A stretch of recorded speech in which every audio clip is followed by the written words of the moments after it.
168-ի հարգելի հետևողներ, կզրուցենք Պանղուլյանի հետ։ Պանղուլյան, ես հենց նաև այս պրոցեսների համատեքստում ուզում եմ անդրադառնալ Արցախի վերաբերյալ իշխանությունների վերջին հայտարարություններին, որովհետև տեսանք Եվրոպայի հարթակն էլ օգտագործվեց եւ ընդդիմադիրներին, եւ եկեղեցուն,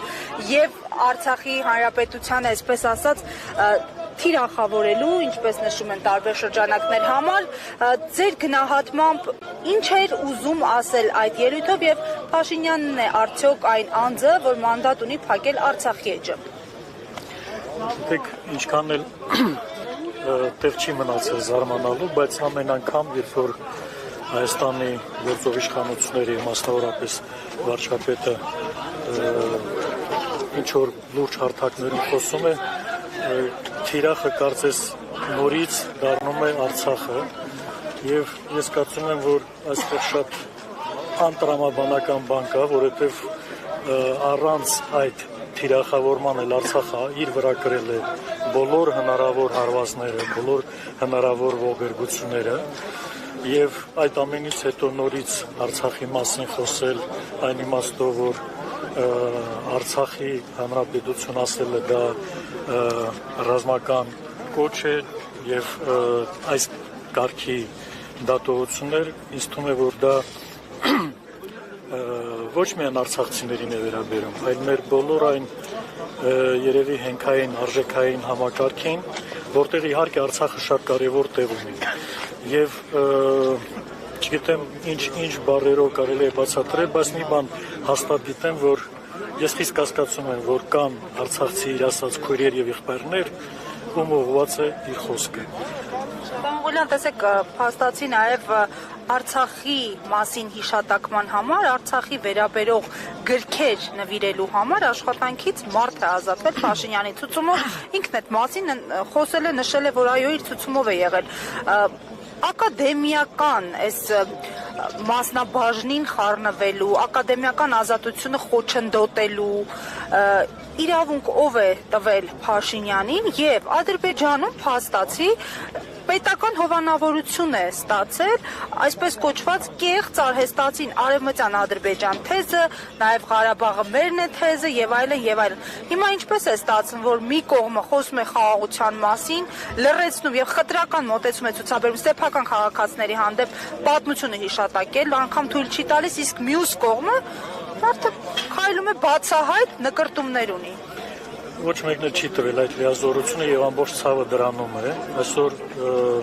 լրահոսին հետևելով տեսա, որ Արցախի հանրապետության ազգային ժողովի նախագահն է անդրադարձել, բայց գիտեք, կյանքը այնպիսի այդպես վայրիվերումների է հասցրել իրականությունը եւ այստեղ մեր հայրենիքում եւ արցախցիների համար, որ իսկապես շատ զարմանալու բան չի մնացել։ Այս ամենով հանդերձ ես կարծում եմ, որ մենք պետք է կարողանանք ճիշտ գնահատել մեր անցյալը, այնինչ որ մենք ունեցել ենք։ Եվ այս անցյալի մեջ բնական է Արցախը իր տեղը ունի եւ որևէ մեկի ասելով, նույնիսկ որևէ խմբի ասելով չի կարող այդ տեղը փակվել։ Ես համոզված եմ, որ նույնիսկ այսօր այստեղ այսքան մեծ բազմության հավաքվելը ի օգուտ Սամվել Կարապետյանի, ի պաշտպանություն Սամվել Կարապետյանի իրավունքների, իսկ դա կարծում եմ ոչ միայն անձնապես իրեն, այլ բոլոր այն քաղբանտարկելների պաշտպանության համար է, որ այսօր իրենց ասածների, իրենց առածների համար անհիմն կերպով մեղադրվում են կամ հայտնվել են մեղադրյալի աթոռին եւ շատ ցավալի է, որ մենք այս իրականությունը ունենք եւ Բաքվում, որտեղ մեր հայրենակիցները իրենց հայ լինելու համար են մեղադրվում շինծու մեղադրանքներով եւ ունենք այստեղ մեր հայրենիքում Երևանում,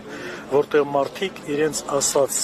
շատ այդպես անմեղ բառերի համար կամ պարզապես իրենց կարծիքների համար հայտնվում են մեղադրյալի կարգավիճակում։ Ես վստահ եմ, որ մեր ժողովրդի մեջ զարթոնք սկսվել է եւ այս ամենի արդյունքում դուք իհարկե հարցը բերեցիք այն հենց հիմքով, որ Արցախի մասին գիրք նվիրել, այսօր չգիտեմ ով էր հիշել, որ 2019 թվականին Արցախի մասին գիրքը Նիկոլ Փաշինյանը նվիրում էր Վլադիմիր Պուտինին։ Եվ սա շատ ցցուն, շատ ցայտուն օրինակ է, թե ինչ է փոխվել մեր կյանքում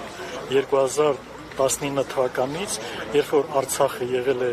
մեր հպարտության հիմնական օջախը, երբ որ Արցախը եղել է մեր արտաքին քաղաքականության հիմնական կենտրոնը, եւ այսօր ամեն կերպ փորձում ենք հրաժարվել եւ ազատվել Արցախից։ Սա ոչ մի լավ բան չի բերելու եւ միակ հնարավոր ճանապարհը դա հետ վերադարձն է,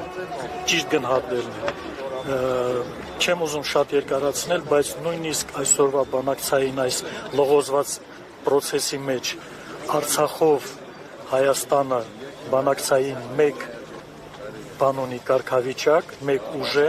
առանց Արցախի կամ Արցախից հրաժարվելով բոլորովին թույլ եւ անկարող վիճակում է։ Եվ նույնիսկ տարածաշրջանն է արդեն զգում այդ հետևանքները։ Ու տարածաշրջանը կարծում եմ հենց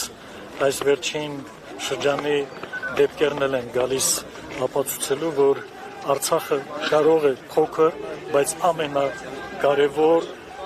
աղյուսներից մեկն է, որը գտնվել է տարածաշրջանի անվտանգության եւ կայունության համակարգում։ Եվ այդ փոքր աղյուսը կամ այդ սոսինձը, այդ ամրությունը պակասելուց հիմա բոլոր տարածաշրջանի ժողովուրդներն էլ զգում են իրենց կաշվի վրա։ Շնորհակալ եմ։ Խնդրեմ։